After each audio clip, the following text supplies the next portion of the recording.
پہلا واقعہ یہ ہوا کہ مجھے خواب میں ایک خواب نظر آیا۔ خواب کیا تھا؟ سمجھے، واضح اشارہ تھا۔ مجھے خواب میں ایک غیبی آواز سنائی دی۔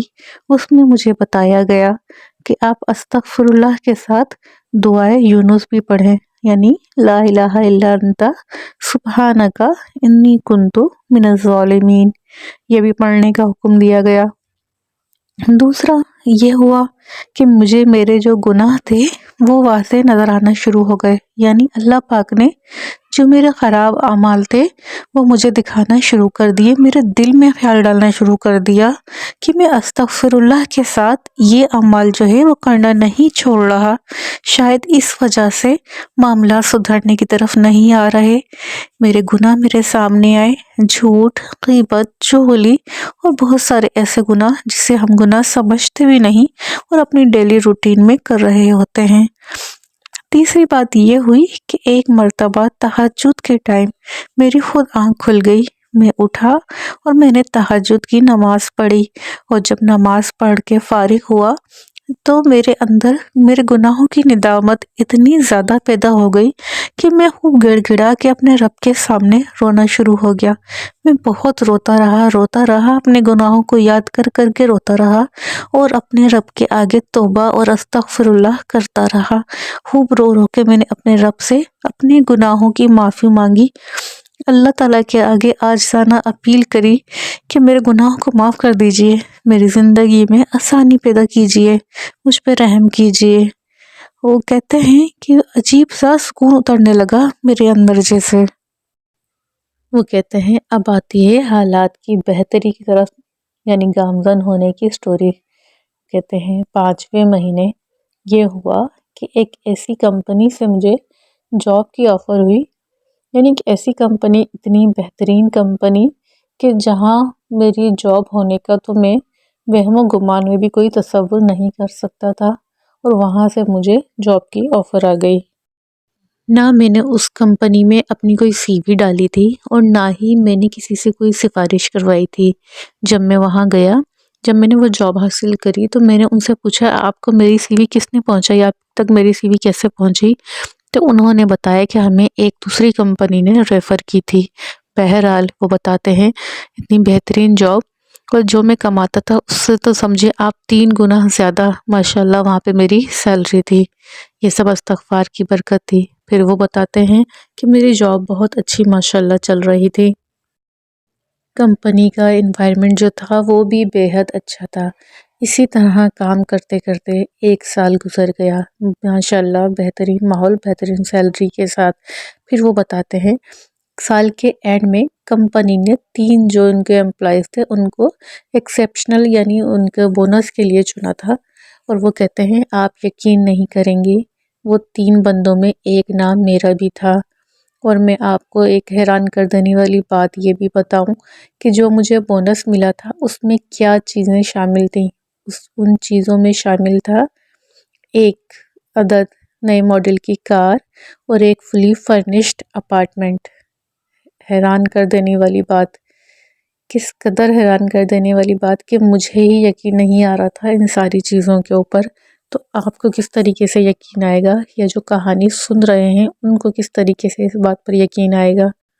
الحمدللہ اس بات کو اب تقریباً 2.5 سال ہو چکے ہیں، میرے پاس ماشاءاللہ الحمدللہ اتنی زیادہ سیونگ موجود ہے کہ میں آرام سے اپنا کوئی اور بزنس بھی کر سکتا ہوں۔ یہ بتاتے ہیں یہ تھی میری استغفار کی جرنی اور سورہ بقرہ کی۔ کہتے ہیں کہ استغفر اللہ نے میرے حالات نہ صرف ٹھیک کیے اور اتنے بہترین کر دیے کہ شاید میں ساری زندگی بھی کوشش کرتا تو کبھی اس مقام پر نہیں پہنچ سکتا تھا جہاں استغفر اللہ کی برکت نے، اللہ رب العزت نے مجھے پہنچا دیا۔ معاشرے میں بے انتہا عزت ہوئی۔ آپ کو تو معلوم ہے کہ ہمارے معاشرے میں عزت کا معیار آج کل بدقسمتی سے دولت اور امیری کو ہی سمجھا جاتا ہے۔ بہرحال گھر والے بھی عزت کرتے ہیں اور بے حد عزت کرتے ہیں۔ معاشی آلات بہت بہترین ہو چکے ہیں الحمدللہ۔ میری کہانی سننے کے بعد جو بھی لوگ پریشان ہیں، جو بھی بھائی خاص طور پہ پریشان ہیں کیونکہ ان کو باہر نکلنا پڑتا ہے، لوگوں کو فیس کرنا پڑتا ہے، باتیں سننی پڑتی ہیں، وہ ضرور بالضرور میں ان سے کہوں گا اپنی پوری محنت کیجئے، لیکن استغفر اللہ کو اپنی زندگی میں ضرور شامل کیجئے۔ 10,000 7,000 جتنا آپ آرام سے پڑھ سکیں، روزانہ استغفر اللہ پڑھیے، اللہ رب العزت سے اپنے گناہوں کی معافی مانگیے، زندگی کو تبدیل کرنے کی کوشش کیجئے اور اس کے بعد اپنی پوری محنت کر لیجئے۔ انشاءاللہ تعالی زندگی ضرور بدلے گی، ضرور بالضرور بدلے گی، میرا ایمان اور میرا یقین ہے انشاءاللہ تعالی۔ دیکھا دوستو آپ نے کتنی پیاری، کتنی دل کو چھو لینے والی یہ کہانی استغفر اللہ کی، اتنی زیادہ موٹیویشن ملی اس کہانی کو سننے کے بعد، تو یقیناً آپ لوگوں کو بھی مل رہی ہوگی۔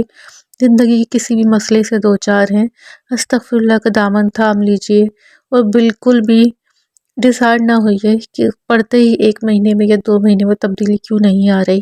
انشاءاللہ تعالی تبدیلی ضرور آئے گی۔ ایسا ہو ہی نہیں سکتا کہ جو استغفر اللہ پڑھے اور اس کی زندگی میں تبدیلی نہ آئے۔